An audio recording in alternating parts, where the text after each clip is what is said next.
Gravação iniciada, presidente. Ok, obrigado, Fabiana.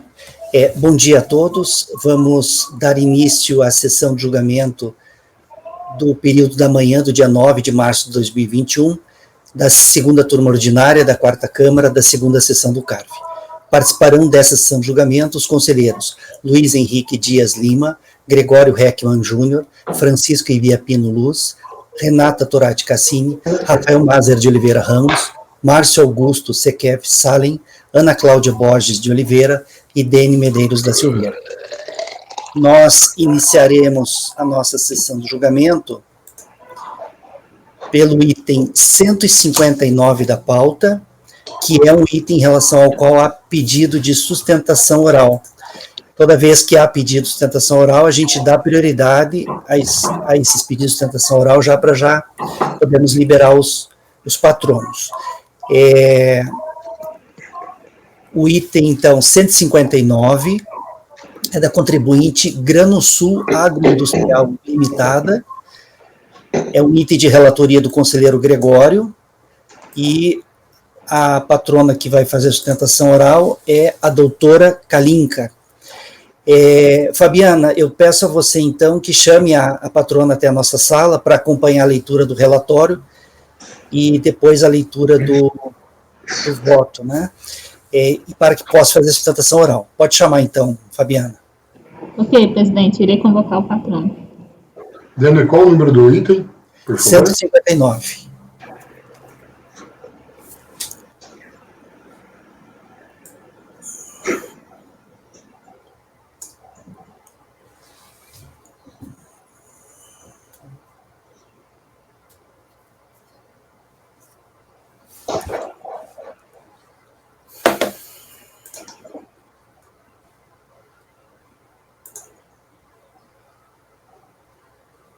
Não.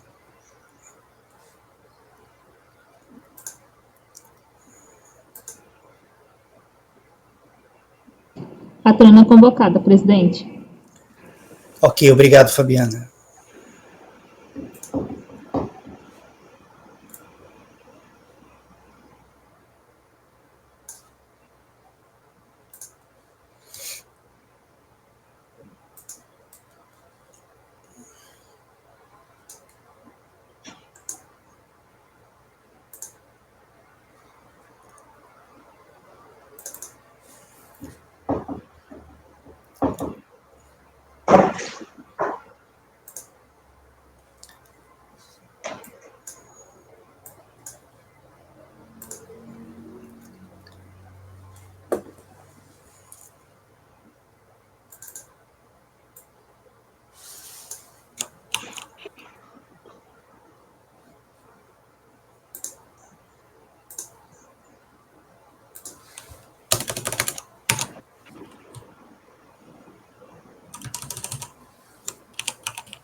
Doutora Kalinka, a senhora está na sala?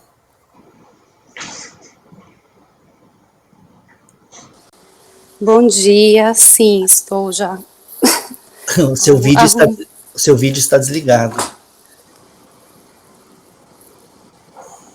Agora deu certo. Pronto. Bom dia, doutora. Desculpa a demora, eu estava trocando do computador para o celular, que eu acho que funciona melhor. Tá certo. Então, bom dia, seja bem-vindo à nossa sala de julgamento, sala virtual, né? Nós vamos dar início, então, à nossa sessão de julgamento pelo item 159 da pauta, da contribuinte Granosul Agroindustrial Limitada, esse item de relatoria do conselheiro Gregório. Eu vou passar a palavra para o conselheiro, para que faça a leitura do relatório. Se possível, Gregório, um resumo do relatório.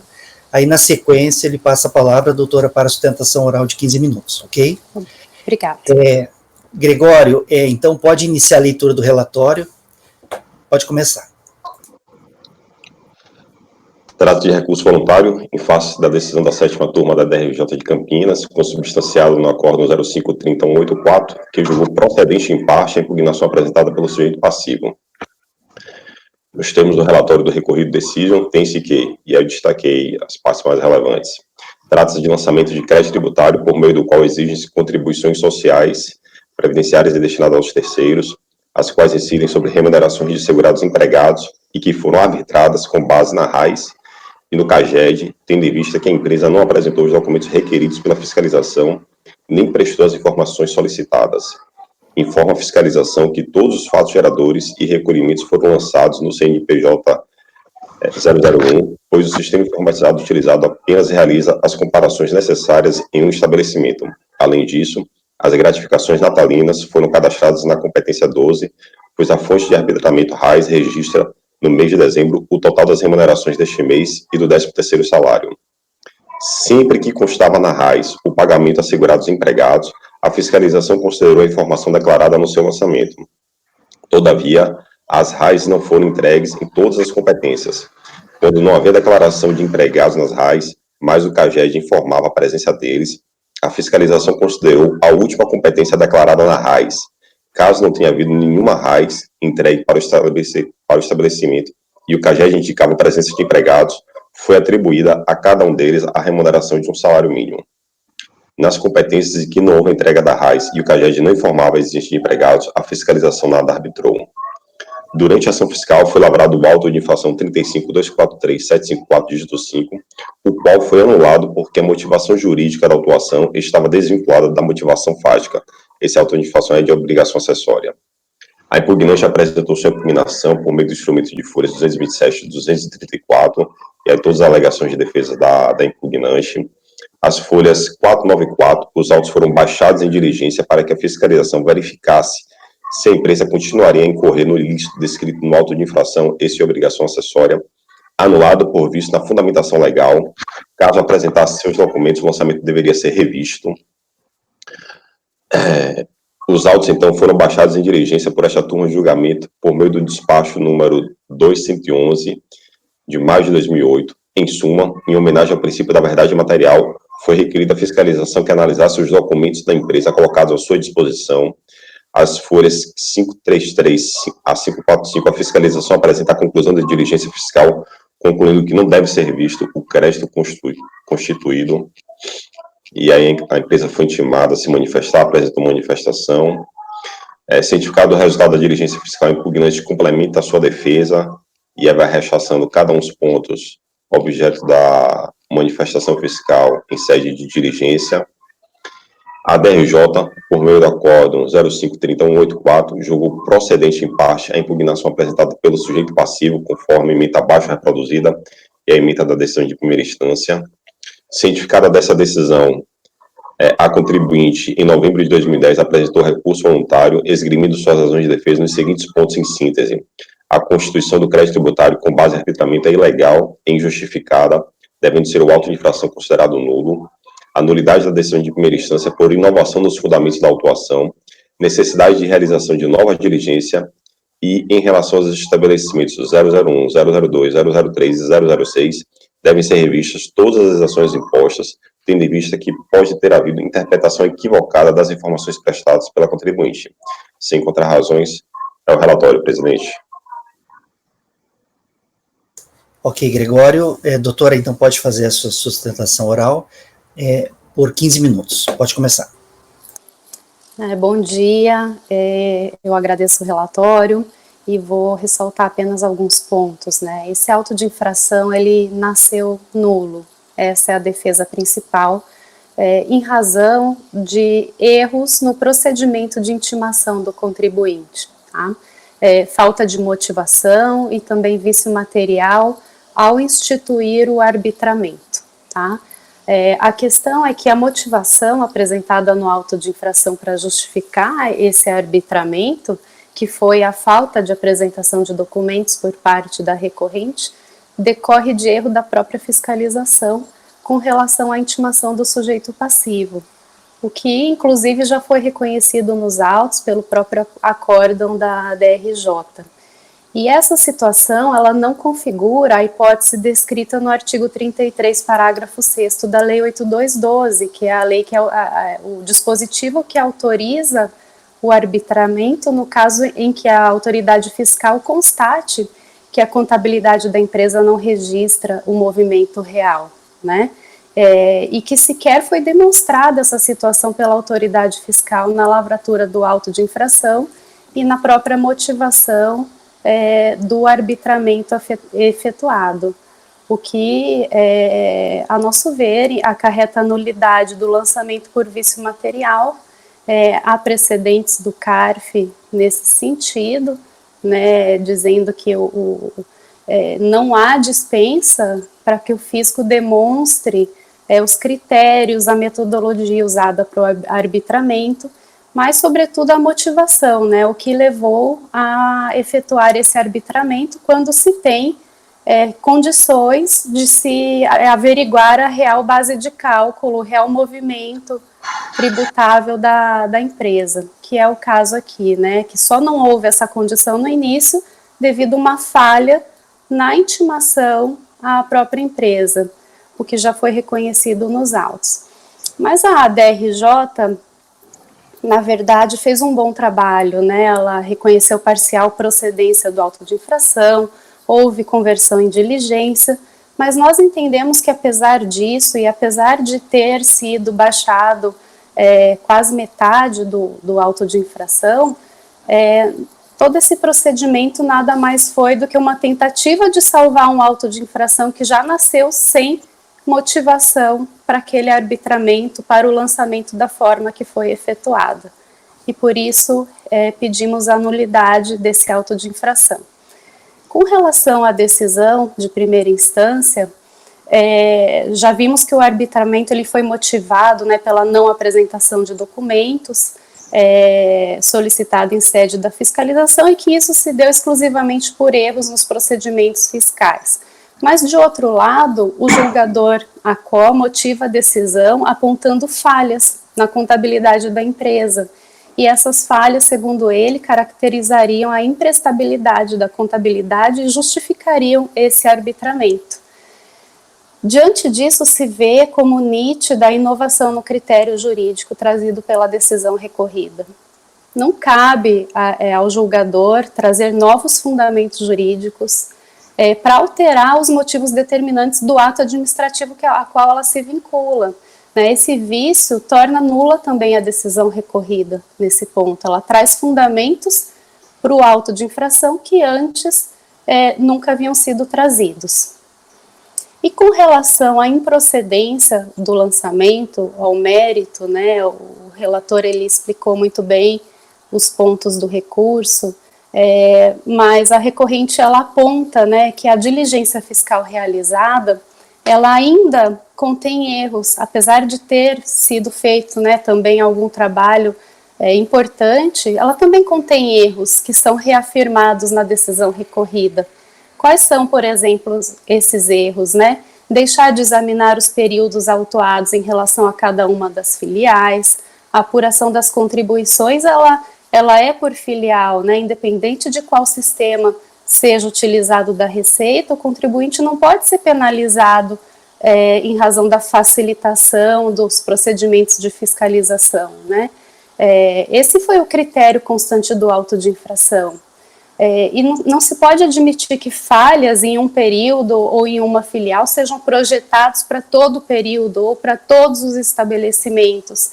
E sequer erros formais foram considerados, como a extinção de filiais, né? Quanto ao estabelecimento 1, por exemplo, o julgador apontou que a contabilidade registrou fatos geradores somente a partir do mês 10 de 99. Para o período anterior, nada foi registrado, o que causaria, segundo ele, uma mácula na contabilidade da empresa. No entanto, esse fato ele é relativo ao registro de um único funcionário no estabelecimento e pode ser utilizado como fundamento, não pode ser utilizado para afastar a contabilidade como um todo da empresa e dos demais estabelecimentos, né? Os valores na contabilidade, na folha de salário, inclusive, GFIP, eles são maiores do que aqueles arbitrados pela autoridade fiscal. Isso já seria uma prova inequívoca, né, de que sempre houve elementos suficientes para a correta apuração das bases de cálculo, que seria desnecessário o arbitramento realizado. Em relação ao período de outubro a dezembro de 96, por exemplo, não há sequer exposição quanto ao motivo que levou ao arbitramento. Já no período de 10 de 99 a 12 de 2000, as informações são coincidentes entre RAIS, CAGED, GFIP, contabilidade, e nada disso é sequer mencionado pelo julgador ACO, né? Então, são alguns exemplos que se traz no recurso de que ainda há vícios, ainda há questões a serem melhor avaliadas. Quanto ao estabelecimento 2, por exemplo, eu vou citar poucos exemplos para não cansá-los aqui também, tá? Até porque estão nos autos. O arbitramento ele foi mantido quanto a esse estabelecimento 2, porque a recorrente não teria apresentado a folha de salários do período autuado. O julgador aqui, ele esquece do fato de que tal documento somente foi exigido no momento da conversão em diligência. No momento da intimação, aquela intimação foi inválida, né? Quanto ao estabelecimento 3, é curioso também, né? Eu preciso citar um exemplo desse estabelecimento também. O estabelecimento 3, ele foi extinto formalmente em agosto de 98. Não é razoável o arbitramento após esse período. O que aconteceu nesse estabelecimento após a sua extinção? Os funcionários eles foram transferidos para o estabelecimento de número 20, que passou então a exercer aquelas atividades no mesmo endereço. Esse fato é reconhecido pelo julgador. No entanto, a decisão não vincula, não aceita a vinculação entre as folhas de pagamento de folhas 742, 751. Afasta essa vinculação por terem sido feitas por mera anotação à caneta, entre aspas. Acontece que não é a mera anotação, a anotação à caneta que indica a vinculação entre as folhas de pagamento, mas sim o número do registro dos funcionários. Se vocês forem ver, esse número de registro, ele inicia com o número da filial. Então, por exemplo, você tem na folha lá de 98, funcionário Antônio Macedo, tá? O registro 30829, tá? Esse 3 significa o número da filial. Na folha de abril de 99, esse mesmo funcionário, ele consta como registro 20829, que 20 é o número da filial para a qual ele foi transferido. Então, a anotação à caneta não é a prova substancial, né? É preciso um esclarecimento para poder entender como a empresa registrava tudo isso na sua folha de pagamento. E assim acontece com os demais estabelecimentos objeto aqui do auto de infração, né? Houve a identificação nas folhas de pagamento, nesses moldes já mencionados, sendo necessária a análise, a efetiva análise, né, dos documentos apresentados de uma maneira um pouco mais aprofundada e de acordo com os esclarecimentos prestados pela recorrente. Então, já terminando, a despeito da diligência fiscal realizada e da decisão que foi parcialmente procedente, remanescem ainda alguns erros de fato de direito no auto de infração que acarretam a nulidade do próprio auto, se não a sua improcedência, né?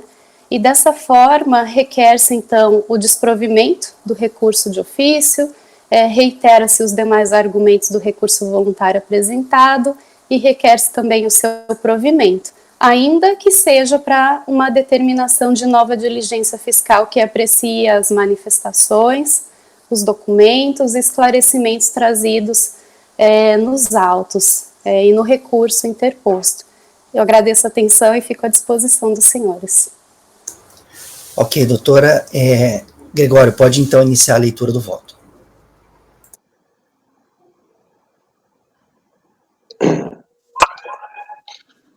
O recurso voluntário é tempestivo e atende os demais requisitos de admissibilidade, deve, portanto, ser conhecido.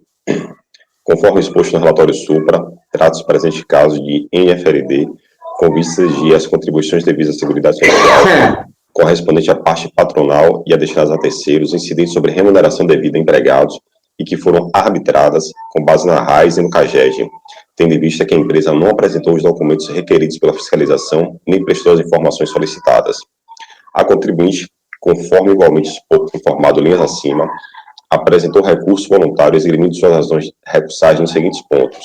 Em síntese, a constituição do crédito tributário com base em arbitramento é legal e justificada, devendo ser o auto de infração considerado nulo, nulidade da decisão de primeira instância por inovação nos fundamentos da autuação, necessidade de realização de nova diligência fiscal e, em relação aos estabelecimentos 001, 002, 003 e 006, devem ser revistas todas as exações impostas, tendo em vista que pode ter havido interpretação equivocada das informações prestadas pela contribuinte. Passemos então a análise de cada uma dessas teses recursais. Da nulidade do lançamento e da decisão de primeira instância. Eu tratei tudo junto aqui. Em sede preliminar, a recorrente defende a nulidade da autuação fiscal, sustentando que o arbitramento é medida extrema e aplicável apenas nos casos em que o sujeito passivo apresente documentos e esclarecimentos que não mereçam fé, o que não restou demonstrado no curso da ação fiscal, ou quando o sujeito passivo for omisso, o que não ocorreu na ação fiscal, pois não houve regular intimação sobre o seu curso aos responsáveis pela pessoa jurídica. Prossegue a contribuinte defendendo que o auto de infração somente foi lavrado em razão da falta de apresentação de documentos, não porque foram apresentados documentos, esclarecimentos ou declarações inservíveis, ou seja, sob o ponto de vista da autoridade fiscal lançadora, a empresa sob fiscalização estaria omissa. Contudo, a omissão deveu-se, primordialmente, a erro de procedimento da autoridade fiscal, que deixou de cientificar os responsáveis pela empresa sobre a necessidade de apresentação de seus livros e documentos. Transcreve a razão pela qual a autoridade julgadora entende que o lançamento não deve ser anulado. Aqui, trecho da decisão de primeira instância. O lançamento fiscal não deve, portanto, ser anulado, visto que a realização de diligência fiscal, em que se analisaram todos os documentos da empresa, permitiu que fossem observados princípios comezinhos de respeito à empresa contribuinte. Conclui assim que a autoridade julgadora crê que a realização da diligência permite que sejam observados comezinhos princípios de respeito, contudo, se esquece que os ordenamentos jurídicos dos estados que vivem sob regime de direito não estão baseados em respeito, mas em leis, e estas restaram violadas, quando a fiscalização simplesmente criou o fato que deu causa ao lançamento, pois não houve recusa de apresentação de documentos e tampouco sonegação ou apresentações suficientes de documentos que desse causa ao arbitramento, ainda que se admitisse uma possível inconsistência. Na sequência, a recorrente defende a nulidade da decisão de primeira instância por inovação nos fundamentos da autuação nos seguintes termos. Como se vê, percebendo a fragilidade do lançamento em razão de erro procedimental da autoridade lançadora, a autoridade julgadora pratica atos para sanear o auto de infração, ou, numa expressão menos técnica, para salvá-lo, talvez. Nesse sentido, insiste na diligência em homenagem ao princípio da verdade material, em que pese a diligência ter chegado a conclusões simplesmente absurdas, como dizer que uma filial teria sido reativada sem ter sido extinta, trocando inclusive dados de uma filial por outra, a turma de julgamento acolheu o parecer do relator, que viu na diligência uma forma de sanear o lançamento original. Na nítida intenção de manter o lançamento, aproveita as conclusões da diligência para afirmar que a escrita fiscal do contribuinte não merece crédito, sendo sua desqualificação o novo motivo do arbitramento, ou seja, passados mais de 8 anos da lavratura do auto de infração, pretende a nobre turma de julgamento alterar a motivação do lançamento. Já não é mais a falta de apresentação de livros e documentos a razão do arbitramento, mas o fato dos documentos apresentados serem inservíveis. Pois bem, Analisando o relatório fiscal elaborado pela Autoridade Administrativa Fiscal, autuante, verifica-se que a utilização da aferição indireta teve como embasamento a falta de apresentação de documentos por parte da contribuinte. É o que se infere, pois, do parágrafo 1 daquele documento abaixo transcrito. Diz a fiscalização: procedemos à lavratura do presente termo de débito por aferição indireta, tendo em vista que a empresa acima identificada deixou de apresentar à fiscalização todo e qualquer documento solicitados através de diversos termos de estimação para apresentação de documentos. Sobre o tema, a DRJ destacou e concluiu que decide inicialmente sobre as alegações pela improcedência do arbitramento por não ter sido dada oportunidade à empresa para apresentar seus documentos à fiscalização. A impugnante alegou que as intimações foram apresentadas à recepcionista Carla Angélica dos Santos, a qual não tinha condições de representar a empresa. Segundo a impugnante, os representantes da empresa tomaram conhecimento das intimações quando o prazo para apresentar os documentos já tinha expirado. Dispunha a ordem de serviço INSS-DAF número 198 de 1998, vigente à época. E aí, transcrição dessa norma. Diz a DRJ: realmente não havia autorização para que a apresentação dos documentos fosse requisitada a uma recepcionista, sem provas de que tivesse poderes para representar a empresa. Nas intimações seguintes, consta a informação ausente e deixado no local. Novamente, o procedimento adotado pela fiscalização não foi autorizado pela norma regulamentadora, a qual permitia deixar o termo de intimação para apresentação de documentos no local, sem assinatura do representante do contribuinte, quando este tivesse se recusado a assiná-lo. A medida não impediria o contribuinte de cumprir a intimação, visto que haveria certeza de que o contribuinte estava ciente da existência do termo, apenas tendo se recusado a recebê-lo formalmente. Ausente não se confunde com recusou-se a assinar. No segundo caso, o contribuinte tem conhecimento da intimação, mas no primeiro, a ciência não está garantida. De qualquer modo, a empresa apresentou sua impugnação, protestando contra o procedimento adotado e requerendo que seus documentos fossem analisados pela fiscalização. Estes fatos tornaram forçosa a realização da diligência fiscal para que as normas procedimentais fossem observadas e se garantir que, caso os documentos da empresa estivessem em situação regular, fossem levados em consideração pela fiscalização, o que garantiria também a observância do princípio da verdade material. Tudo isso aqui é transcrição da DRJ. Veja que, se o problema procedimental verificado na ação fiscal original não fosse corrigido no procedimento administrativo, no processo administrativo fiscal, a execução fiscal estaria condenada ao fracasso. Todavia, como foi dada nova oportunidade para que a empresa apresentasse seus documentos e como suas alegações serão devidamente apreciadas no presente processo administrativo, posso considerar o vício sanado. O lançamento fiscal não deve, portanto, ser anulado, visto que a realização da diligência fiscal, em que se analisaram todos os documentos da empresa, permitiu que fossem observados os princípios comezinhos de respeito à empresa contribuinte. Como se vê, o órgão julgador de primeira instância expressamente reconheceu que o procedimento adotado pela fiscalização não foi autorizado pela norma regulamentadora, o que motivou a conversão do julgamento em primeira instância em diligência para que as normas procedimentais fossem observadas. E mais, de acordo com aquele colegiado, o lançamento fiscal não deve, portanto, ser anulado, visto que a realização da diligência corrigiu o problema procedimental verificado na ação fiscal. No que tange especificamente a utilização do método da aferição indireta, a turma julgadora de primeira instância destacou que a escolha do critério de arbitramento encontra-se na esfera da discricionariedade da autoridade lançadora, não do julgador. Pode-se até aventar a hipótese de anulação do lançamento por não ser razoável em virtude do disposto no artigo 2º da Lei 9784 de 1999. O que o julgador não pode fazer é alterar o critério de arbitramento contido no lançamento fiscal para outro que julgue mais razoável. Neste contexto, conclui a DRJ que apresentar folhas de pagamento que não estejam contabilizadas ou uma contabilidade que não registre o movimento real não enseja a retificação do lançamento. Por este motivo, as máculas dos documentos apresentados à fiscalização na diligência são relevantes a ponto de afastar o valor probante da contabilidade e das folhas de pagamento. Maculada a contabilidade, a impugnante não apresentou provas de quais as reais remunerações pagas a seus empregados, o que impede a revisão geral do lançamento. Ora, como se diz, a utilização de métodos indiretos para apuração dos fatos geradores é medida excepcional, da qual a autoridade fiscal deve lançar mão quando presente as circunstâncias que autorizam o procedimento, conforme dispõe o artigo 33, parágrafos 3º, 4º e 6º da Lei 8.212, abaixo transcrito. Como se observa, o procedimento do arbitramento, uma vez constatados os requisitos exigidos pela legislação de regência, é legal e inverte o ônus da prova ao contribuinte. Trata-se, pois, de presunção legal, iuris, que desdobra-se em ensinos doutrinadores em presunções iuris e iuris tantum. As primeiras não admitem prova em contrário, são verdades indiscutíveis por força de lei. Por sua vez, as presunções iuris tantum, presunções discutíveis, fato conhecido induz a veracidade de outro, até prova em contrário. Elas recuam diante da comprovação contrária ao presumido. Serve de bom exemplo a presunção da liquidez e certeza da dívida inscrita, que pode ser elegida por prova inequívoca nos termos do artigo 204, parágrafo único do CTN.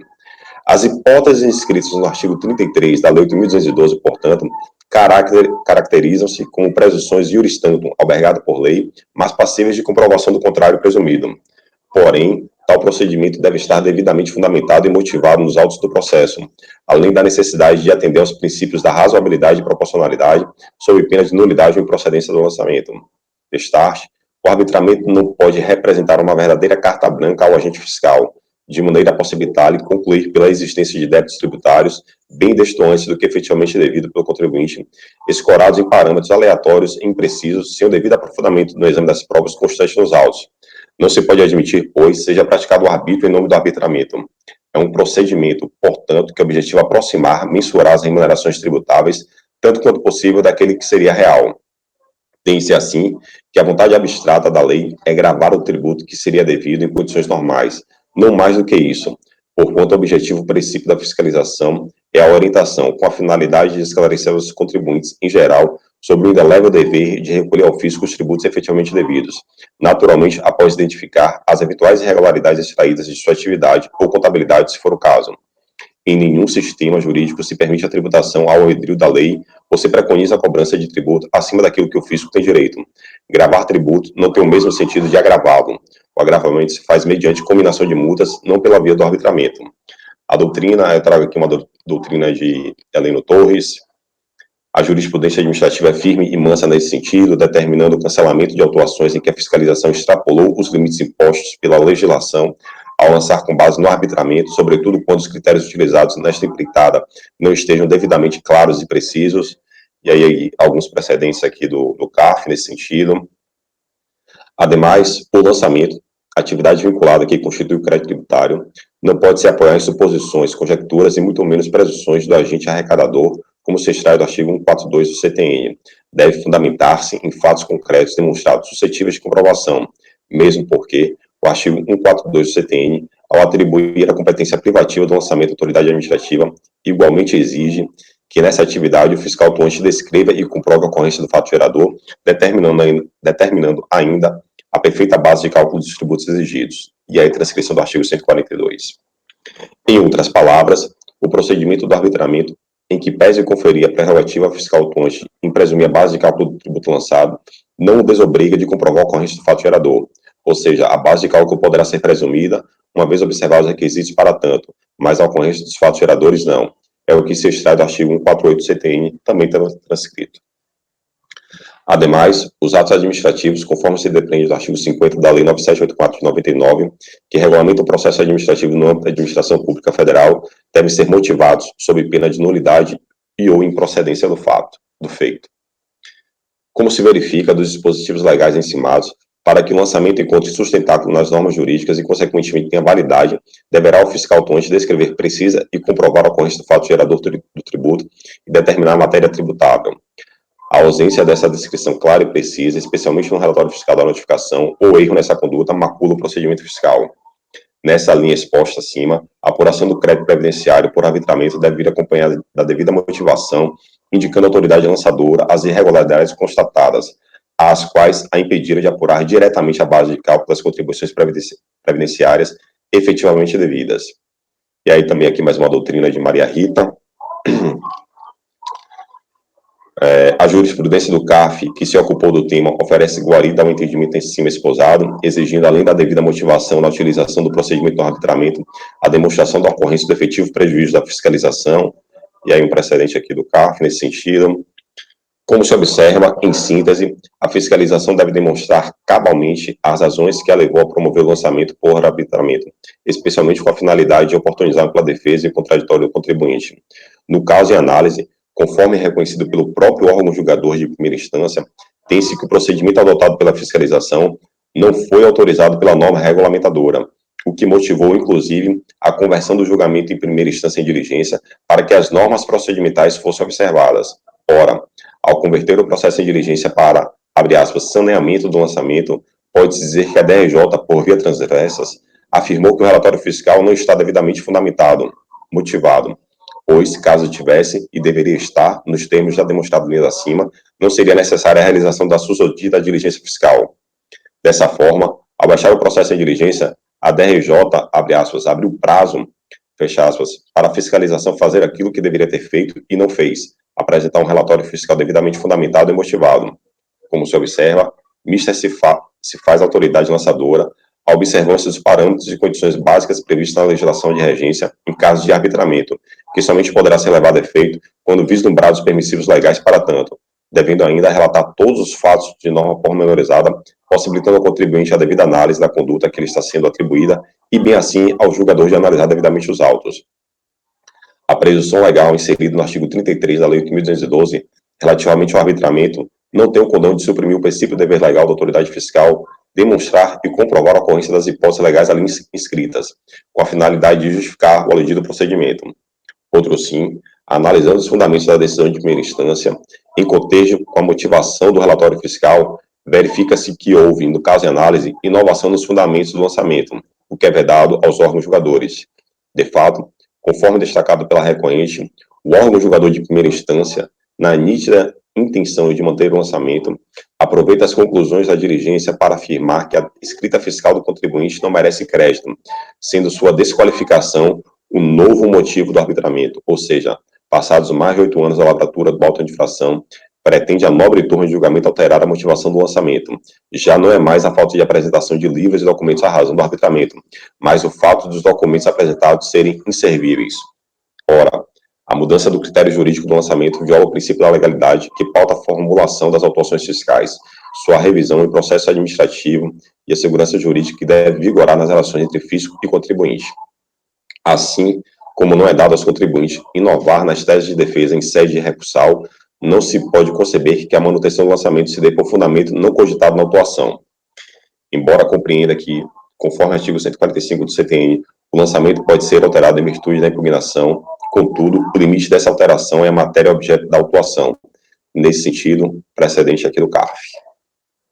Neste contexto, impõe-se o provimento do recurso voluntário neste particular, com o consequente cancelamento do crédito tributário lançado, seja em face da ausência de embasamento legal hábil a convalidar o procedimento adotado pela fiscalização para realizar o presente lançamento por aferição indireta, seja em face da inovação dos fundamentos do lançamento fiscal pelo órgão julgador de primeira instância, restando prejudicada a análise das demais razões recursais. E é aqui, presidente, eu acho que a gente tem que voltar à matéria. Isso, Gregório, com certeza. Colegas, alguém gostaria de fazer algum comentário em relação a esse voto do Gregório? Ou em relação ao processo? Não? Podemos iniciar a votação? Luiz, como você vota? Relator. Francisco? Acompanho o relator. Renata? Acompanho. Rafael? Eu acompanho o relator. Márcio? Acompanho. Ana? Acompanho. Eu também vou acompanhar o relator. Eu dei uma passada de olhos ali na decisão de primeira instância, realmente ficou complicado aqui manter esse lançamento. Então, tá.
Então, colegas, ficará assim o resultado.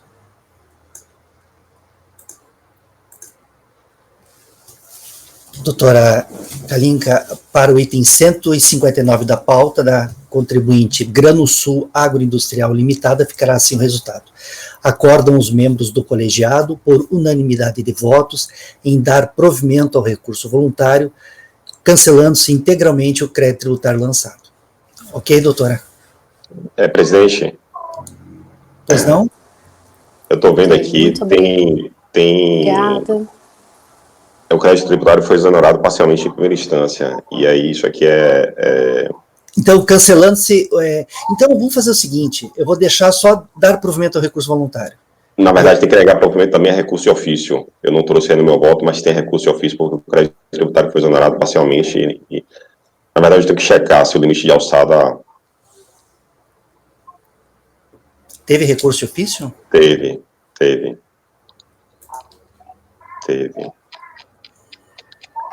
Teve recurso. Tu está anulando o lançamento pelo vício de fundamentação, não é? Estou anulando o lançamento, sim. Mas a gente tem que dar alguma coisa, a gente tem que falar do recurso de ofício. Ou não conhecer porque não atinge o limite de alçada, ou conhecer dele porque atinge o limite, e aí negar provimento se for o caso. Porque eu estou anulando o lançamento de qualquer forma. Eu Né? acho que se tu está anulando o lançamento por vício de fundamentação, tu pode prejudicar a análise do recurso de ofício. Não porque tu anulou o lançamento, tu anulou tudo que aconteceu de trás para cá. Pode ser, né? Até porque ele não contrarrazoou o recurso do contribuinte nessa matéria. Não, é o recurso de ofício. É o recurso porque já houve não teve contra-razões. Não, mas teve exoneração de um valor na época superior a tal limite que proporcionasse o exame da matéria. Mas o valor tu que está foi anulando exonerado. o lançamento, tu está anulando um ato pretérito, então tu derruba tudo que vem depois, inclusive o recurso de ofício. O valor que foi exonerado, ele supera o atual limite de alçada, então seria o caso de conhecer, mas eu posso acrescentar aqui, nessa minha conclusão, que eu fica prejudicada a análise das demais razões de mérito do recurso voluntário do contribuinte, bem como do recurso de ofício, uma vez que o lançamento já foi anulado. Aí chama o artigo 59, tem aquele parágrafo que a anulação do ato passado derruba todos os atos subsequentes. Eu esqueci exatamente qual é o Pode parágrafo. ser, presidente. Não tem uma ordem de julgamento, não seria primeiro de ofício, depois o recurso voluntário? Tem uma ordem, sim. Primeiro tem que ser de ofício, porque, ainda que nesse caso, com essa particularidade, mas tem que haver um procedimento inicial. Então eu vou conhecer do recurso de ofício e vou negar provimento a ele.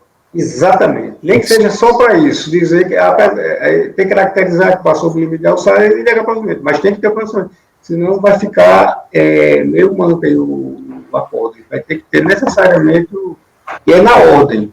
Recurso de ofício é primeiro, é na ordem. Aí é uma questão meramente assim, litúrgica, né? Nesse processo, nesse caso aí, é uma mera litúrgica, mas tem que ter. Aí tem que incluir aí no dispositivo, então, presidente.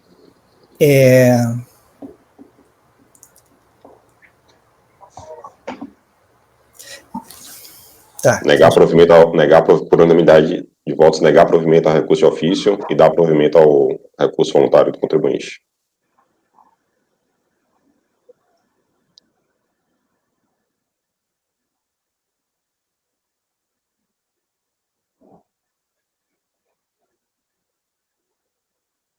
No dispositivo, então, não vou colocar cancelando integralmente o que era lançado, vou deixar por conta do teu voto daí, tá? Essa parte.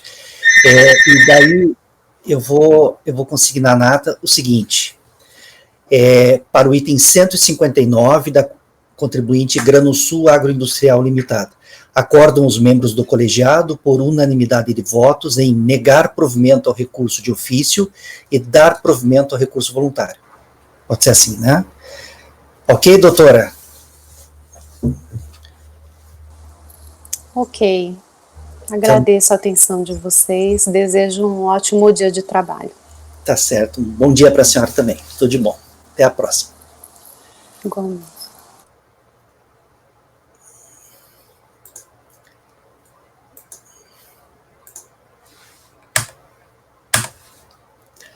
Então tá, colegas. Esse foi o item 159 da pauta. Agora vamos voltar. No dia de hoje tem agora tem um pedido de acompanhamento, e tem 2 sustentações orais por vídeo gravado, mas daí é na parte da tarde. Agora de manhã era só essa sustentação oral. Agora vamos voltar para a ordem normal da pauta. O primeiro item da pauta, o item 121. O item 121 é da contribuinte Cimento Poti S.A. Esse item é de relatoria do conselheiro Francisco. Francisco, pode iniciar então. Se puder fazer um relatório, um resumo do relatório, resumo do voto, pode fazer. Pode começar, Francisco. Ok.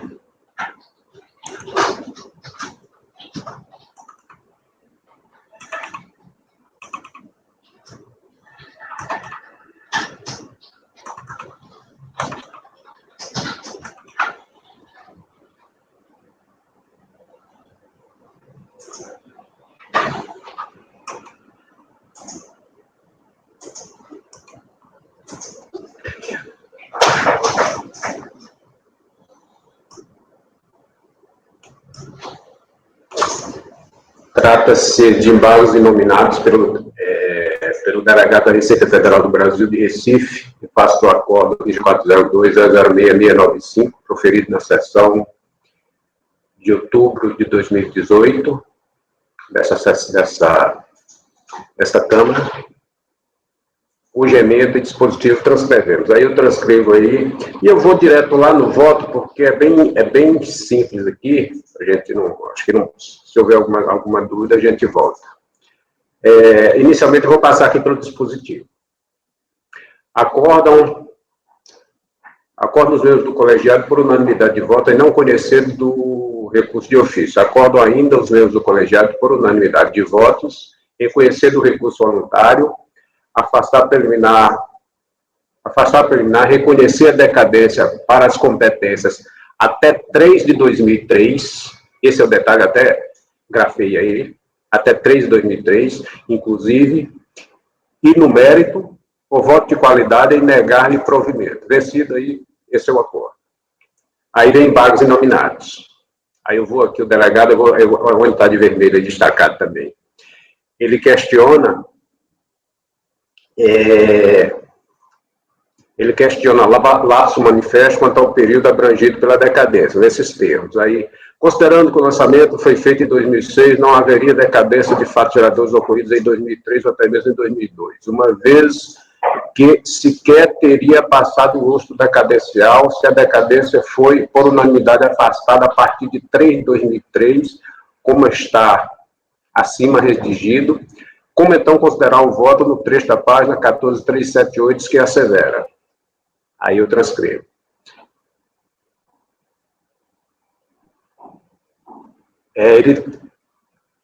Com sustentáculo em entendimento vinculado deste Conselho Administrativo de Recursos Fiscais, verificando estarem presentes todos os elementos para a aplicação da regra decadencial do 150, parágrafo 4º, conheça a decadência da obrigação ocorrida antes de 31 de 1 de 2001. Na verdade, o que houve?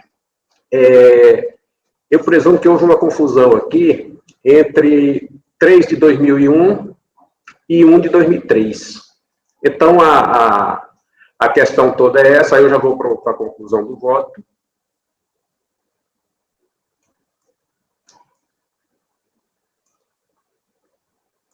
Para a conclusão do voto. O escopo do julgamento eu trago aqui lá no voto. O voto condutor da decisão embargada deu parcial provimento ao recurso deposto pela recorrente, reconhecendo a decadência das obrigações ocorridas até a competência 3 de 2003. Contudo, o período decadencial referenciado na documentação do correspondente de voto, na fundamentação do correspondente de voto, traz por termo final a competência 2 de 2001, e não 3 de 2003, como constou em seu dispositivo. Portanto, o deslinde da controvérsia está em determinar as reais competências atingidas pela decadência. Aí eu vou aqui já na conclusão. Ante o exposto, acolho os embargos admitidos, sanando o lapso manifesto apontado no seu despacho de admissibilidade para integrar a decisão embargada com efeitos infringentes, restando alterado o resultado do julgamento de... Aí aqui eu transcrevo aquele dispositivo, ele vai passar, ele vai de reconhecer a decadência para as competências até 3 de 2003, inclusive, é o novo texto, reconhecer a decadência para as competências até 2 de 2001, inclusive. É como eu voto.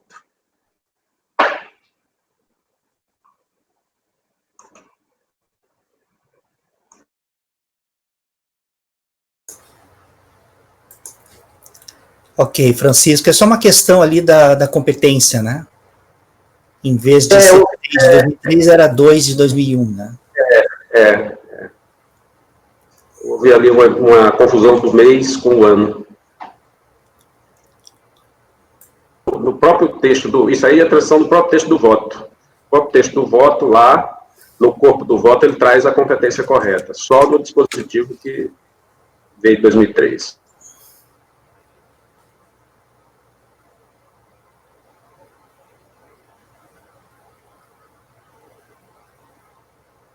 Tá.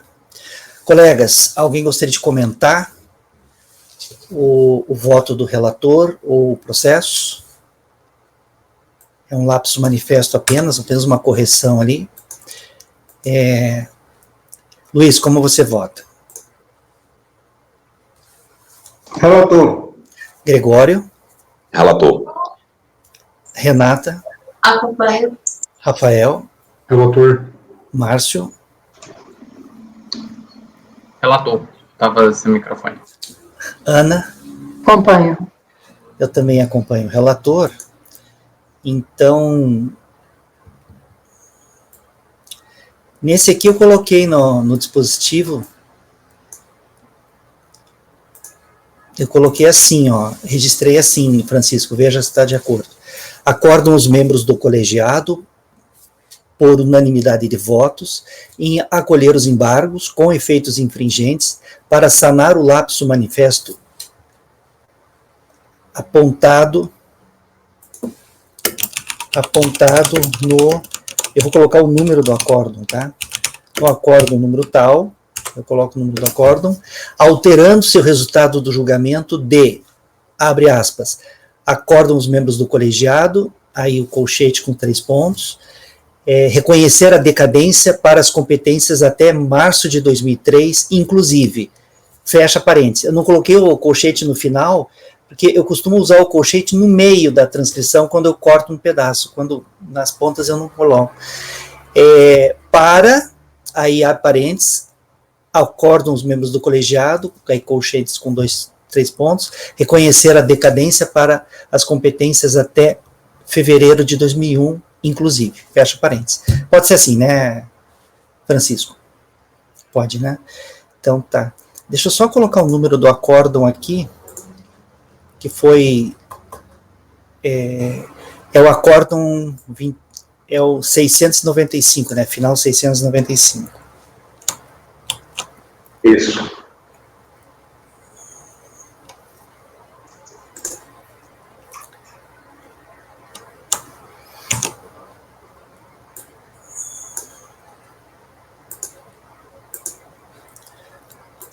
Ok, colegas, esse foi o item 121 da pauta. Deixa eu só, antes da gente seguir para o próximo processo, aproveitando aqui que eu falei do número do acórdão, ontem, quando nós fizemos a retificação da ata de fevereiro, eu mencionei que nós fizemos a retificação da decisão em relação ao processo 15.889.000.401/2007-73 da Companhia Agrícola Quatá. Quando nós fizemos a retificação desse dispositivo, e o novo dispositivo para esse item ficou processo retirado de pauta por inclusão indevida, por não haver litígio para julgamento, trata-se de apenso ao processo final 64, que é o processo principal. Quando eu fiz a leitura, eu disse que o número do acórdão que tinha sido proferido em relação a esse item, ele seria inutilizado, né? E quando eu fiz referência ao número do acórdão, eu fiz referência a um outro acórdão, não acórdão desse processo. Então eu vou deixar registrado aqui nesse vídeo dessa sessão que o acórdão que vai ser inutilizado em relação a esse processo da Companhia Agrícola Quatá, processo final 73, o acórdão que será inutilizado será o acórdão 2402-009.477, tá? 2402-009.477. É só para deixar claro, tá? A retificação foi feita ontem, tá? É só para deixar claro que é esse acórdão que vai ser inutilizado. Mas então tá, gente, vamos voltar aqui para nossa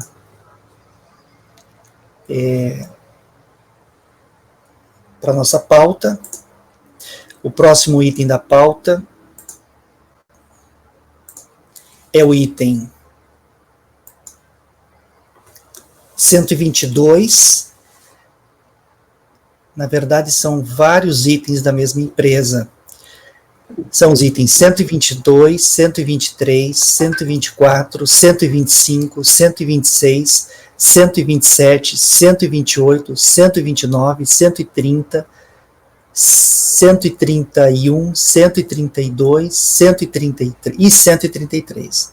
Todos da companhia, da empresa CPI Engenharia Limitada. CPI Engenharia Limitada, todos de relatoria da conselheira Ana. Ana, você vai seguir a ordem da pauta ou você prefere fazer algum primeiro? Eu quero explicar através do 128. 128. Colegas, então vamos iniciar o julgamento desses processos da empresa da contribuinte CPI Engenharia Limitada pelo item 128. Ana, pode começar então.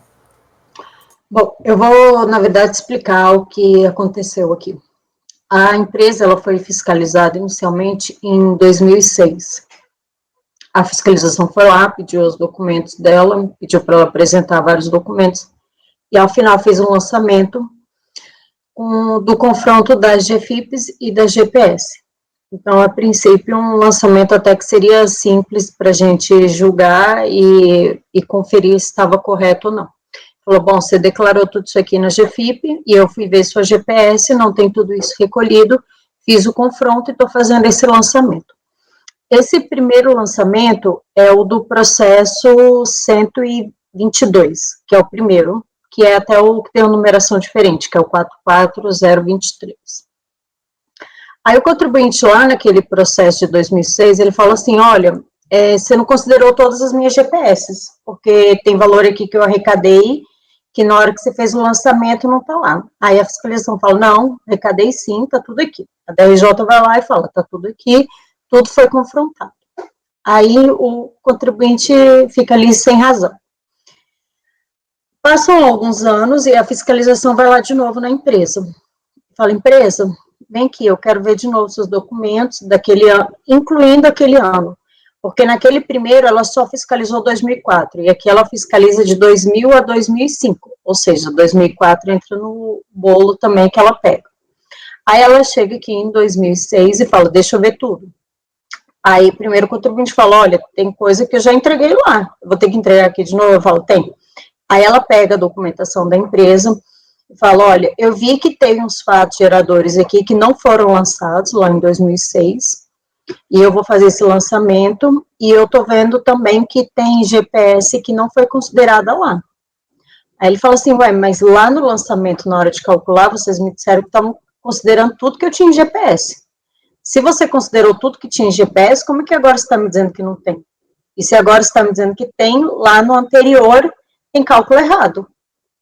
O quanto apurar está errado. Se você não considerou tudo lá e agora você está vendo que quer considerar tudo, a fiscalização mas agora eu também preciso que você retifique a sua GPS que está errada, o código de recolhimento. Aí o contribuinte fala, então apresenta o novo. Aí o contribuinte vai lá, responde ao termo de intimação fiscal e apresenta nova GFIP. Aí ela fala, legal, então agora eu vou olhar essa GFIP. Aí o contribuinte vai lá e dá uma entrada no pedido de aposentadoria de um dos sócios. Aí o INSS fala, olha, você tem que arrumar essa GFIP aqui. Aí ele falou assim, não, mas essa GFIP eu retifiquei porque a fiscalização me intimou e pediu para mudar. Aí o INSS fala, mas eu preciso. Aí o contribuinte vai lá e retifica e muda. Aí a fiscalização vem aqui e fala assim, olha, a primeira retificação que você fez estava certa. Aí você retificou de novo e agora está tudo errado. Então agora eu vou desconsiderar tudo que você tem para trás, vou deixar essa última aqui que você fez a retificação, todas as outras estão erradas e eu vou fazer o lançamento com base nessa última. Porque, de acordo com o manual da GFIP, quando eu retifico, o que fica valendo é a última. Então, como a última que está valendo, as suas outras estão erradas.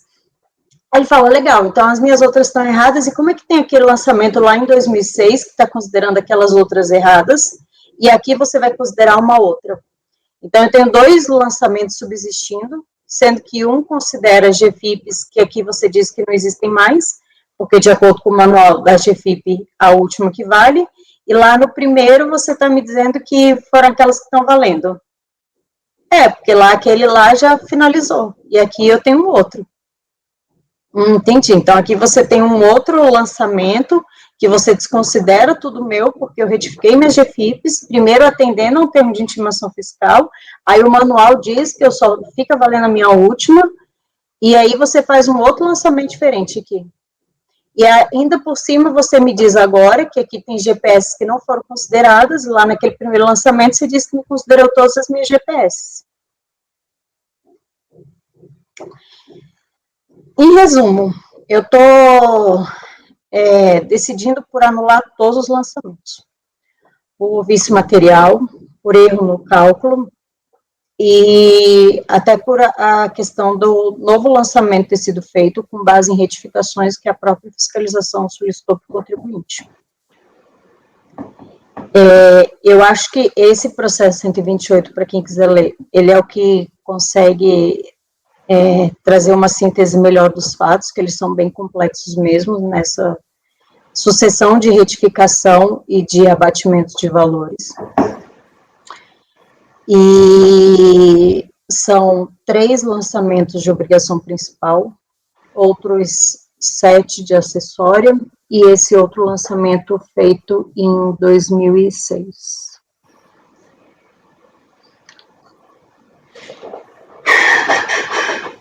Presidente? Só um pouquinho. Ana, só para entender, então, o seu encaminhamento em todos eles vai ser anular. Isso? Isso. Todos os lançamentos. Pelo que eu entendi, o encaminhamento dela é até lógico, e se ela anula o auto de obrigação principal, vão todos os autos de obrigação acessória juntos.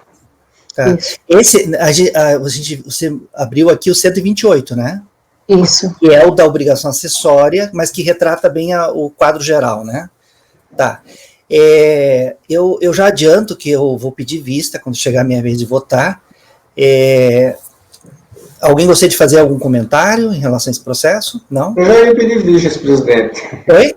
Eu vou pedir vistas. É um processo que precisa de uma leitura mais apurada e não dá para fazer durante a sessão. Exatamente. E tem muitas variáveis aí em jogo, como a Ana resumiu assim, com muita propriedade, que mostra que ela estudou o processo, mas eu preciso fazer as minhas inferências pessoais, a partir da minha leitura. Aí eu vou Perfeito.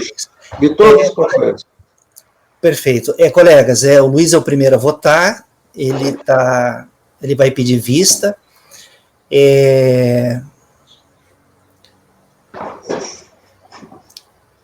Aí, bem, você está dando provimento ao recurso voluntário em todos eles, né, Ana? Pelo que eu estou vendo aqui. Isso, em todos. Então, eu vou consignar em todos eles, Luiz, pedido de vista, tá? Sim, para o grupo todo dos processos. Para todo o grupo. Então, para todos esses processos... Só um instantinho.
Colegas, ficará assim, então, para...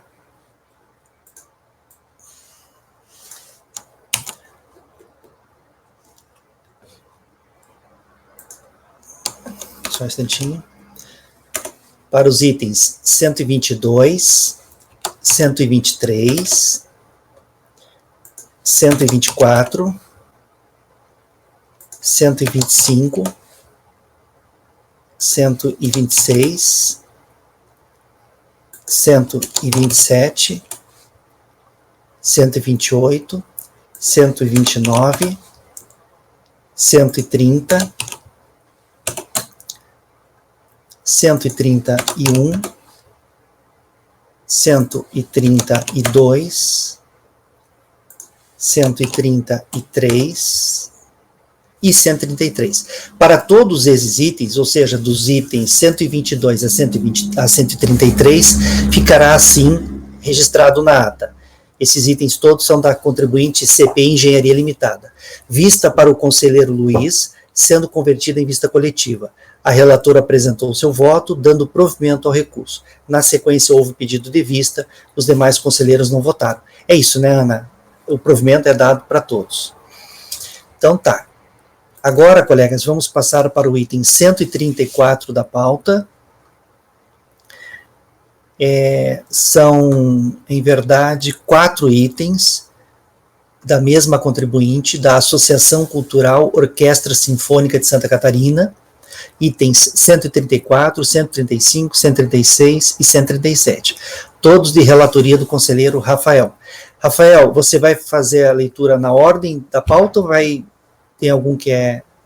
Eu vou fazer o 134, depois o 136, depois o 135 e depois o 137. Só vou ter a inversão do 136 pelo 135.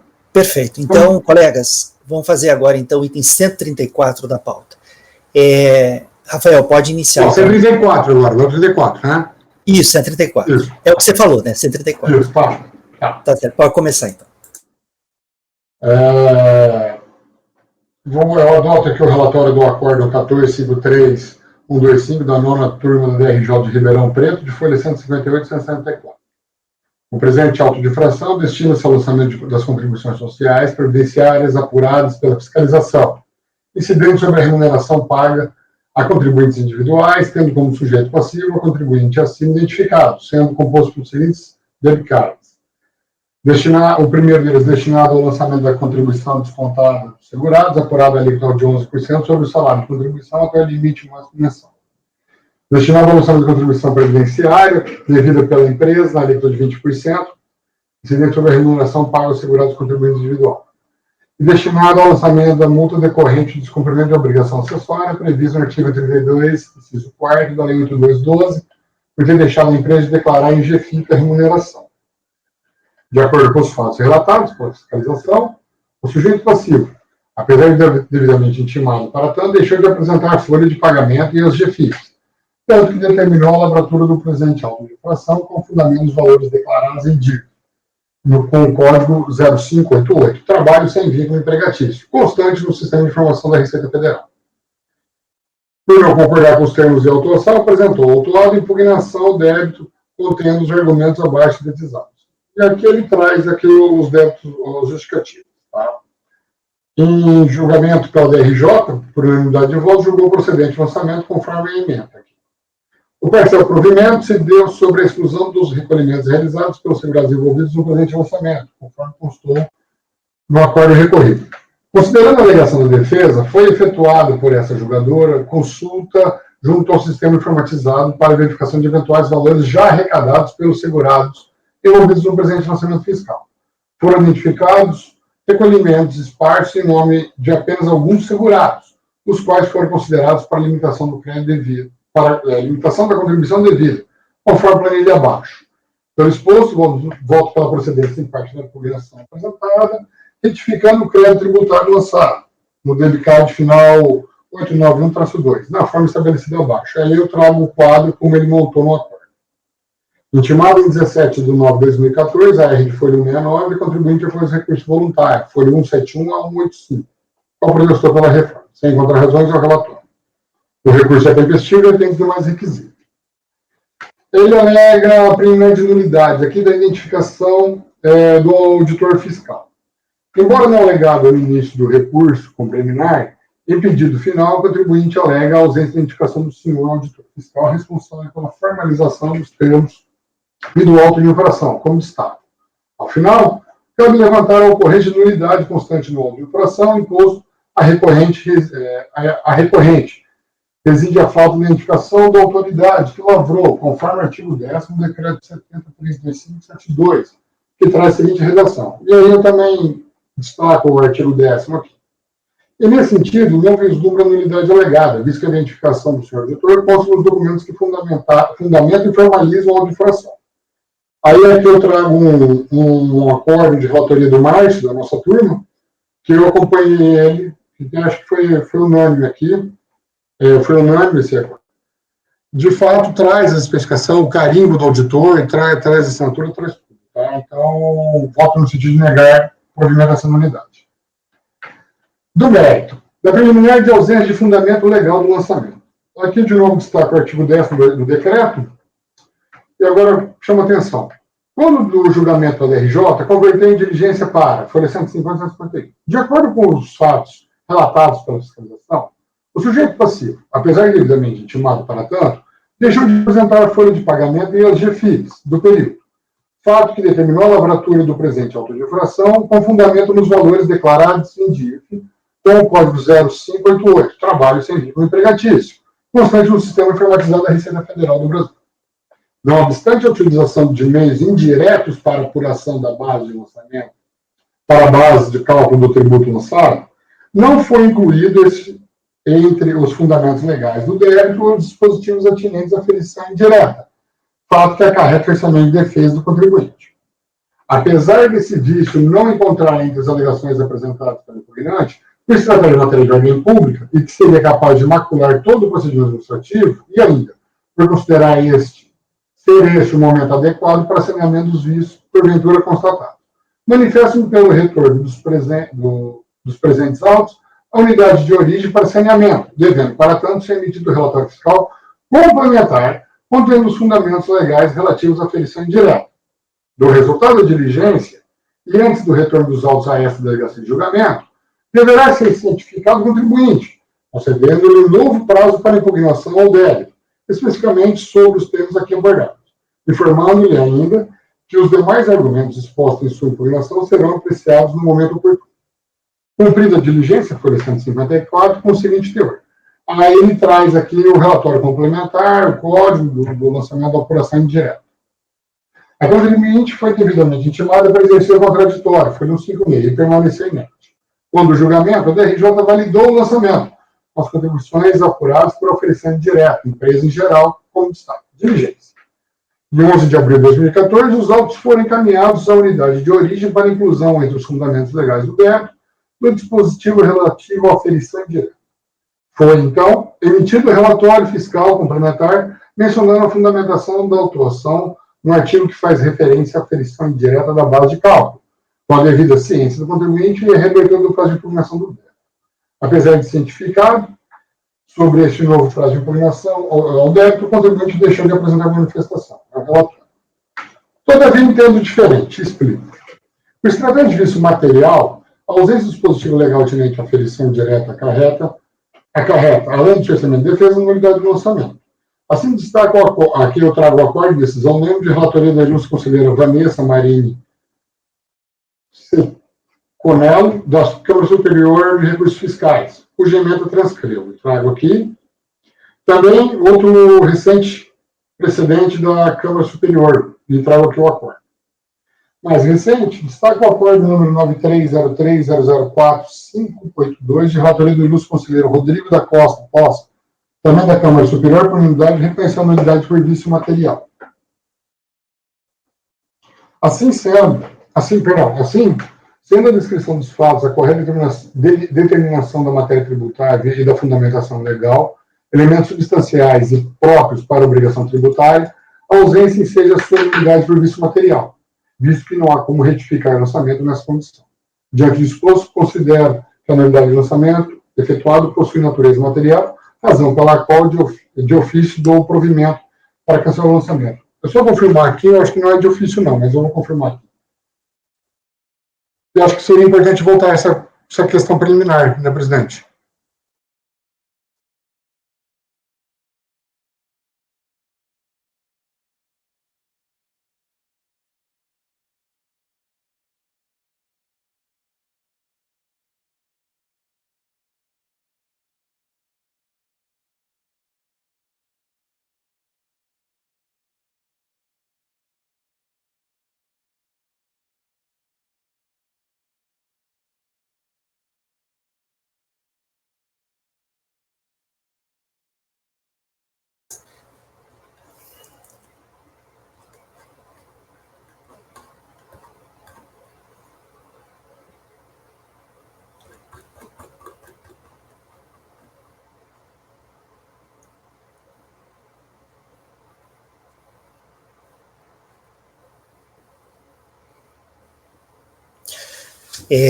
Bem, nesse ponto aqui, você então está...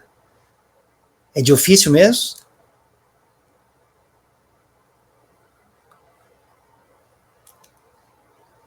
Só um minutinho, estou acabando de ver aqui, só um minutinho, por favor. De ofício. É porque você, inclusive, considera que é matéria de ordem pública aqui, né, na folha... Qual é essa página aqui? Ah, não está saindo. Francisco, na redação original estava constando, eu alterei. Ah, tá.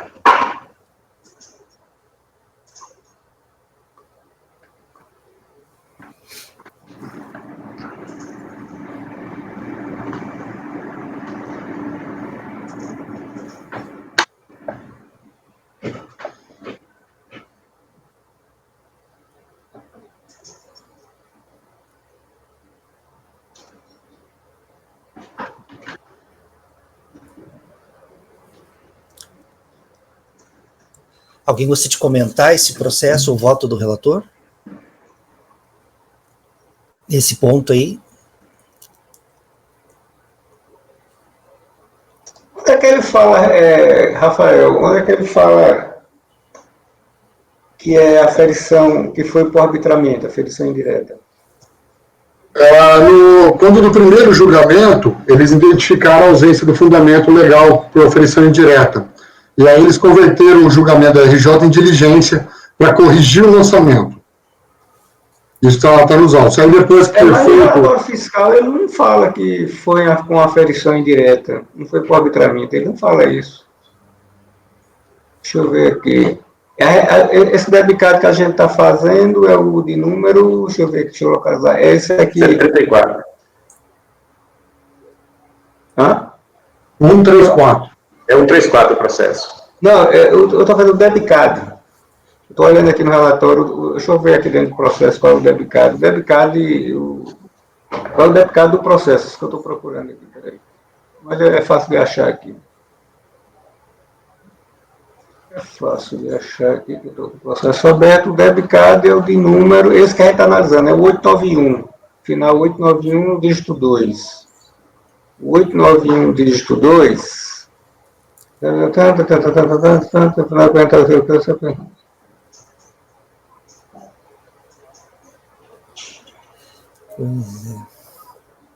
Isso aqui ele não questionou, né? O contribuinte não questionou isso, né? O contribuinte está tudo ok aqui, essa parte, né? Mas aqui na relação, na descrição do evento, do debitado, é o item 3.1 do relatório fiscal, ele não fala em aferição indireta. Ele fala que trabalhou com as informações que estão aqui na DIF. 0588, trabalho sem vínculo empregatício.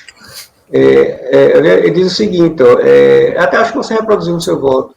Apresentar os créditos tributários, previdenciários, pertinentes à contribuição dos segurados, não recolhidos até o início da sessão fiscal, e apurados com base na taxa de 11%, né, bem taxa, percentual, né, sobre o limite máximo mensal. Quer dizer, ele não aplicou aqui, a não ser que eu esteja muito enganado, aferição indireta.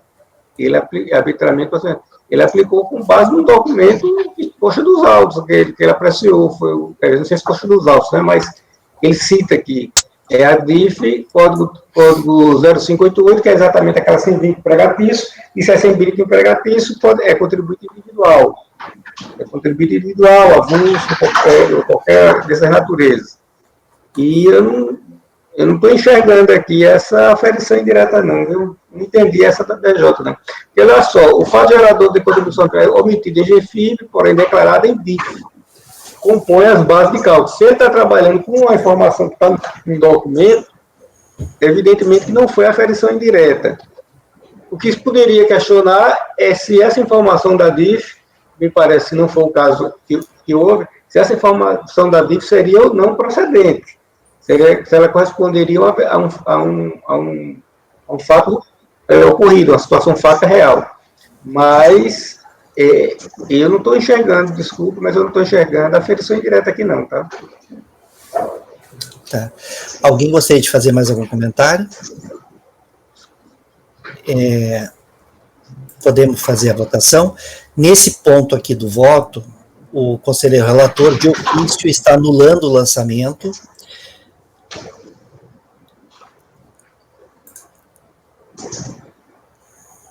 Por vício material.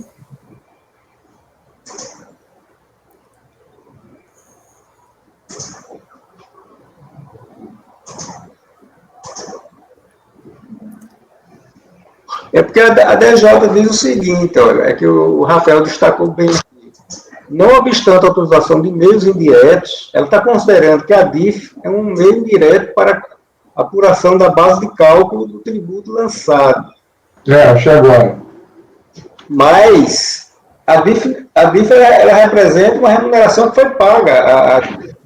O que se poderia questionar, e me parece que o contribuinte não questiona, pelo menos eu não vi nos autos, é se essa informação da DIF estaria equivocada. Mas a informação da DIF, esse código 0588 corresponde a uma remuneração para a contribuições individuais. Então, a fiscalização não está fazendo nenhuma aferição, nem o meio direto, é o meio direto de informação. Isso aqui, tá? É um meio direto de informação, uma informação que consta em DIF. E se essas remunerações existiram na forma como estão na DIF, elas teriam que estar também na GFIP. Teriam que necessariamente estar na GFIP. E eu vou divergir já de antemão, antes de que o presidente abra a votação, por entender que a DIF não é meio indireto. É um meio direto, sim.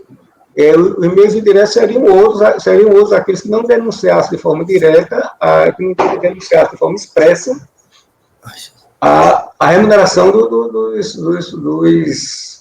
dos contribuintes individuais. Né? Ok, Luiz. Lembrando que o salário de contribuição, eu vou só reforçar o salário de contribuição na legislação da Previdenciária, tem uma conotação peculiar, trabalha com o conceito de remuneração e não com o conceito de salário, que são conceitos distintos. O conceito de salário está lá no direito do trabalho, e o conceito de remuneração está o salário de contribuição que está vinculado à remuneração está no conceito da legislação previdenciária. E como a gente está tratando de contribuições previdenciárias, a gente tem que se guiar pela legislação previdenciária.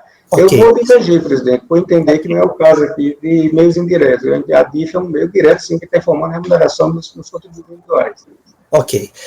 Rafael, você está anulando o lançamento por erro na fundamentação legal, isso? Isso. Erro na fundamentação legal, né? Isso. Que tá, né? A própria DRJ afirma que houve o erro da ausência de indicação, né? Então... Tá, erro... Tá.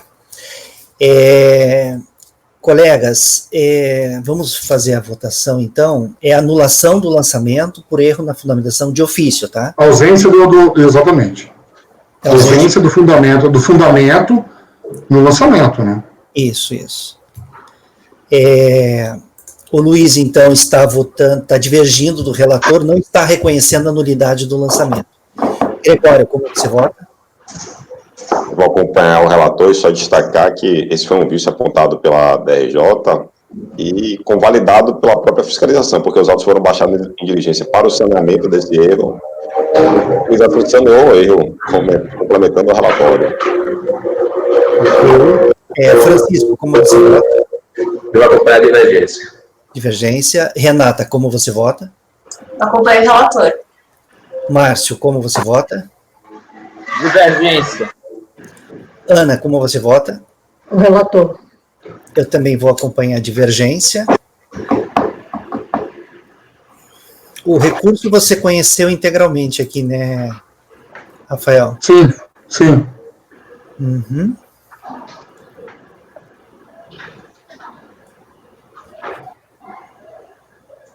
Tá, perfeito, conheceu.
Tá.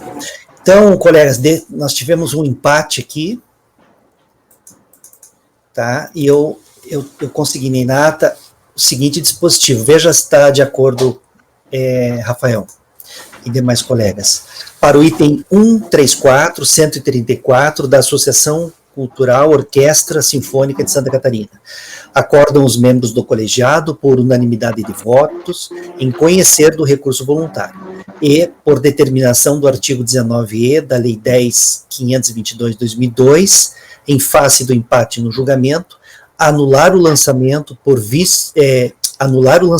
de ofício por vício material nos termos do voto do relator, não sendo, desse modo, apreciadas as alegações recursais. Ponto. Vencidos os conselheiros Luiz, Francisco, Márcio e Dini, não reconheceram a nulidade do lançamento. Pode ser assim? Pode ser. Acho que pode ser, né? Gregório, tá bom assim, né? Ficou bom, né? Tá, colegas, essa é a decisão para o item 134. Você falou que ia fazer o 136 agora, né?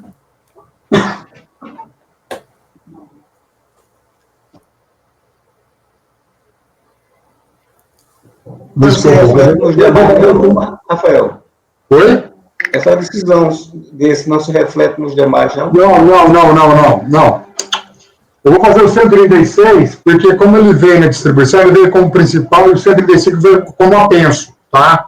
Só por causa disso, só.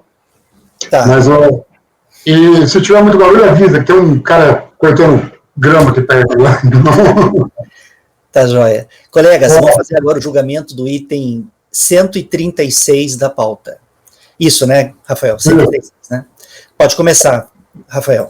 Em transcrever a situação fática discutida nos autos, adota o relatório do acórdão 0338434 da 5ª turma da RJ Brasília, folhas 427 e 433. Trata-se de crédito previdenciário, principal lançado contra a empresa, cujo montante consolidado em 28 de 2009 é de R$ 810.109,26, referente às competências, de janeiro de 2006 a dezembro de 2007. De acordo com o relatório fiscal, folhas 41 a 44, o objeto do presente auto de infração são as contribuições sociais patronais, empresas, devidas à Seguridade Social e não recolhidas pelo contribuinte, incidentes sobre a remuneração devidas, pagas ou acreditados a segurados contribuintes individuais que lhe prestaram serviços.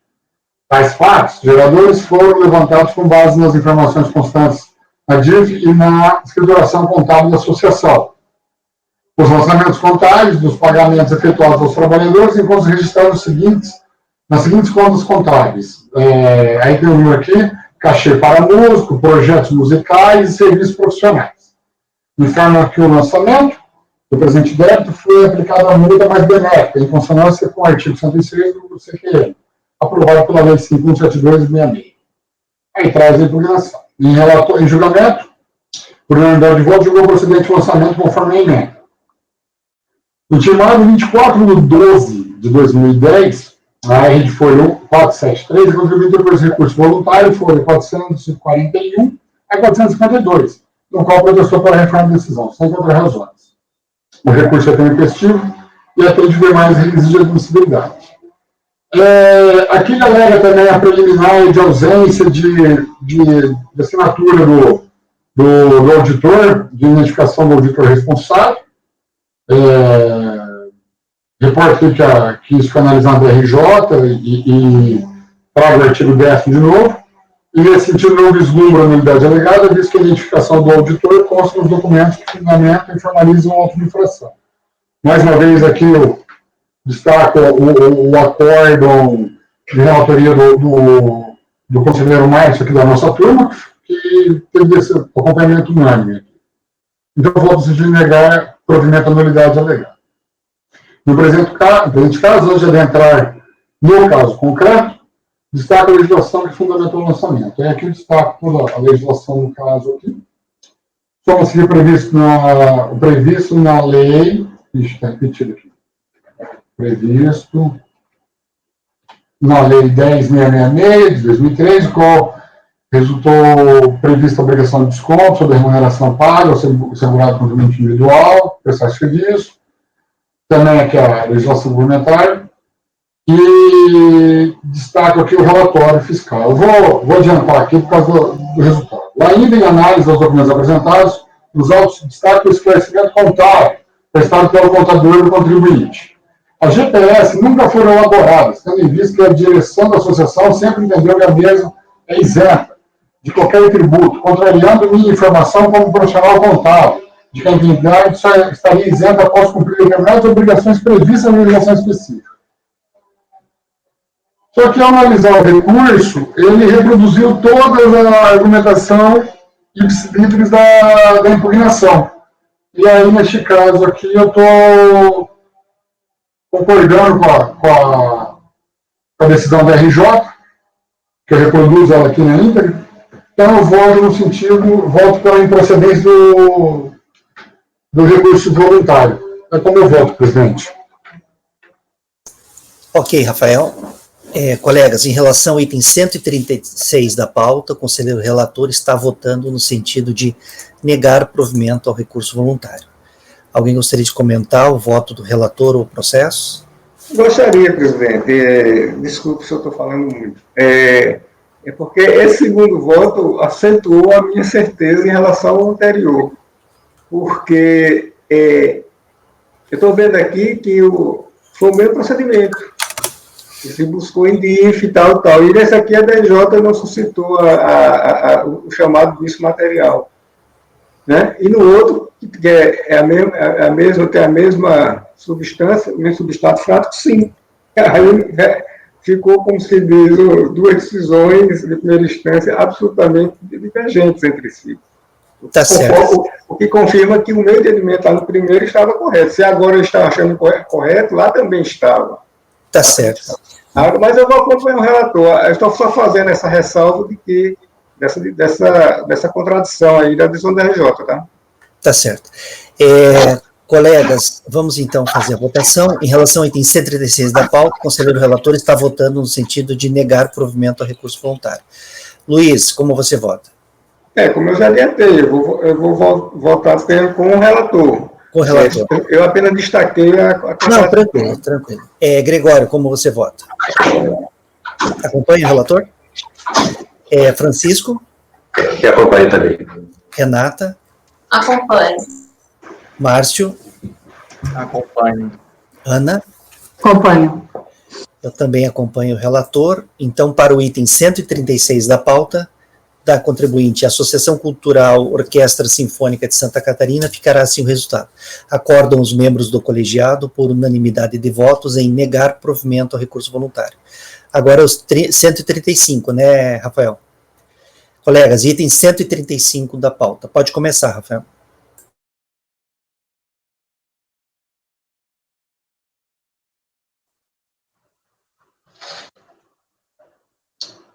Por transcrever a situação fática dos autos, adota o relatório do acórdão 0338648 da 5ª DRJ de Brasília, folhas 132 e 138. Traz decreto provinciário, AIO, lançado contra a empresa em BIP, cujo montante consolidado 28/12 é de R$ 352.368,37, referente às competências, janeiro de 2006 a dezembro de 2004 e 2006.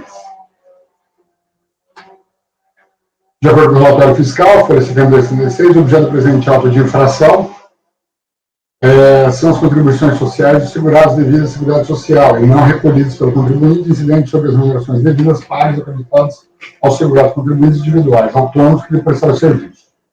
Informa a autoridade autuante que os fatos geradores foram levantados com base nas informações constantes na dívida e na escrituração contábil da Associação Cultural Orquestra Sinfônica de Santa Catarina. Os lançamentos contábeis, os pagamentos efetuados aos trabalhadores em contas registradas nas seguintes contas contábeis: cachê para anúncios, projetos musicais, serviços prestados. Teve a impugnação, em julgamento para a DRJ de Brasília, por unanimidade de votos, julgou procedente o lançamento, conforme a emenda abaixo. Intimado em 24/12/2010, a R de folhas 141, a contribuinte depois recurso voluntário, folha 142 a 150, no qual protestou pela reclamação da decisão. Posteriormente, o presente feito foi apensado aos autos que a gente acabou de julgar, também de relatoria desse conselheiro. Sem contra-razões, ao relatório. O recurso é tempestivo e atende mais requisitos. De novo, aqui ele alega a preliminar aqui, de nulidade por ausência da assinatura, e não tem nulidade nenhuma, e mais uma vez me reporta até o acordo de relatoria do Márcio, da nossa turma. No mérito, antes de entrar no caso concreto, destaco que a legislação fundamentou o lançamento da seguinte forma. E aí trago aqui a legislação no caso, superada a aplicabilidade, destaco aqui o acordo, o relatório. Mais uma vez aqui o contador da contribuinte prestou a informação. As GPS nunca foram elaboradas, tendo em vista que a direção da associação sempre entendeu que a mesma é isenta de qualquer tributo. Contrariando a minha informação como profissional contábil, de que a entidade só estaria isenta após cumprir determinadas obrigações previstas na legislação específica. E, mais uma vez, considerando aqui o argumento do recurso voluntário à reprodução da impugnação, então eu voto no sentido de manter a decisão da DRJ e negar provimento ao recurso voluntário. É como eu voto, presidente. Ok, Rafael. Colegas, em relação ao item 135 da pauta, o conselheiro relator está votando no sentido de negar provimento ao recurso voluntário. Alguém gostaria de comentar o voto, o processo? Não. Luiz, como você vota? Acompanho o relator. Gregório? Acompanho. Francisco? Eu acompanho também. Renata? Acompanho. Rafael não, Márcio? Acompanho. Ana? Acompanho. Eu também acompanho. Então, para o item 135 da pauta, ficará assim o resultado. Acordam os membros do colegiado por unanimidade de votos em negar provimento ao recurso voluntário. Agora vamos para o último item, que é o item 137, da Associação Cultural Orquestra Sinfônica de Santa Catarina. Item 137. Pode começar, Rafael.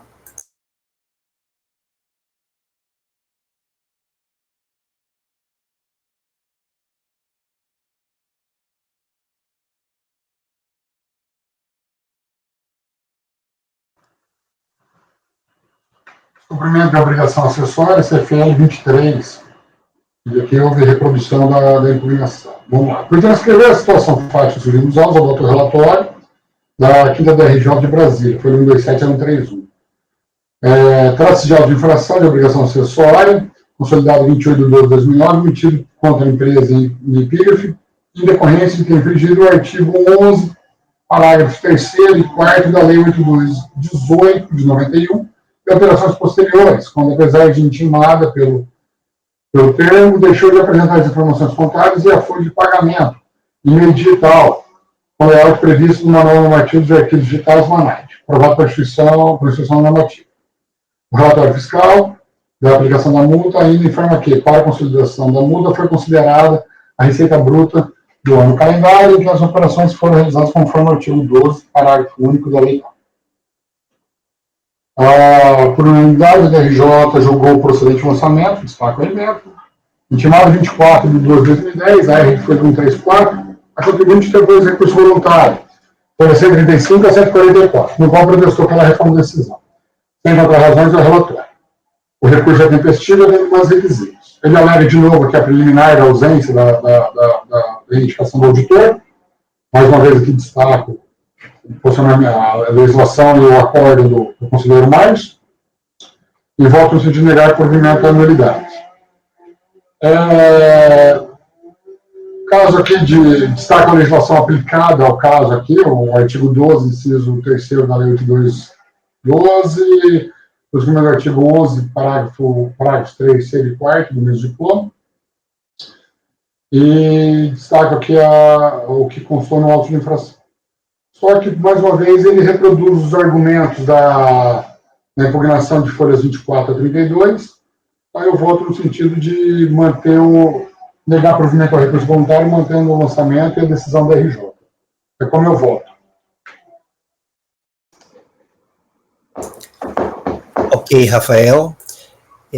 Colegas, em relação ao item 137 da pauta, o conselheiro relator está votando no sentido de negar provimento ao recurso voluntário. Alguém gostaria de comentar o voto ou o processo? Não? Luiz, como você vota? Relator. Gregório? Acompanho. Francisco? Também acompanho. Renata? Acompanho. Márcio? Acompanho. Ana?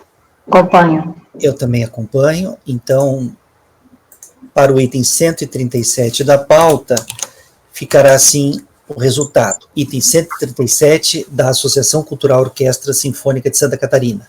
Acordam os membros do colegiado, por unanimidade de votos, em negar provimento ao recurso voluntário. Tá. Deixa eu ver o horário. Falta 4 minutos para as 11. Querem fazer já o intervalo? Pode ser? Fazemos um intervalo de uns 15 minutos e daí daqui a pouco a gente retorna, então. Francisco, Rafael e Fabiana podem interromper a gravação.